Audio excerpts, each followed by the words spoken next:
loo ñuy wax ci xar yi. merci beaucoup wax nga question bu am solo beaucoup d'amalgame. et DER dafa am mission boo xamante ni c'est d'accompagner les jeunes et les femmes à accéder au financement. jeunes et femmes ñoo xamante ni c'est également des couches vulnérables am difficulté accéder au financement traditionnel des banques et des systèmes financiers décentralisés. biir loolu le DER accompagner un promoteur. je précise bien que c'est un promoteur que nous avons accompagné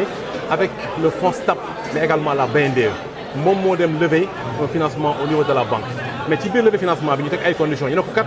jàppale nga am financement mais yow aussi jàppale nga war nga jàppale cible DER yi les femmes veuves mais également les personnes vivant avec un handicap nga am ay xar yoo xamante ne day nekk ay xar yu baax mais à de bons prix. d'accord mettre en place des moutons avec des prix abordables plafonné ko à 140 000 ma rappelé ne ko c'est des couches vulnérables c'est les femmes veuves et c'est également les personnes vivant avec un handicap mu ne dinañ ko jaay au comptant mais dafa leen defal ay facilités.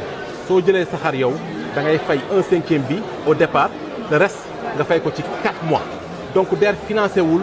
les porteurs de projet moom moo indi xar yi lebal leen ko DER a joué juste un rôle de facilitateur. et aujourd'hui dans le cadre de nos valeurs suñu ADN nag fi Sénégal la dañ am valeur de solidarité et d'entraide donc loolu dafa bett ci mission wu DER ñu faciliter cette mise en relation là des personnes vivant avec un handicap ay femmes yoo xamante ne amatuñu tey borom kër mais am njaboot di taaba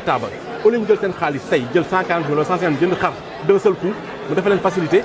au lieu ñu doon jënd xar boobu ci cash loolu dañ koy def ci activité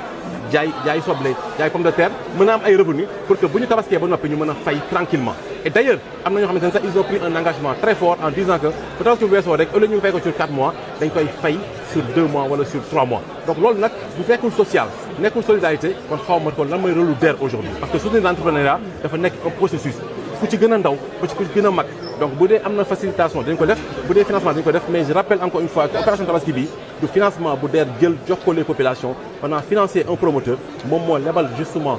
jigéen ñi ak personnes handicapées yi pour que ñu mën a tabaski ci jàmm ak salaam. kon deuxième phase du pavillon bi 107 milliards la dañ ci am pàcc bu am solo boo xamante ne day dem ci wàllu embouche ci wàllu élevage pour que li ñuy importer tabaski bu jotee ñu mën ko wàññi à travers financement yi ñuy jox ndaw yi ñu commencé di élever pour que véritablement li ñuy jëfandikoo ci tabaski bi ñu mën ko produire fii ci biir réew mi kon nag maa ngi sant encore di gërëm ñëpp di ñaanal suñu délégué général bi nga xam ne soxna Aïssa Mbodj ci vision bi mu am pour jàppale les jeunes et les femmes pour la souveraineté économique et financière du Sénégal.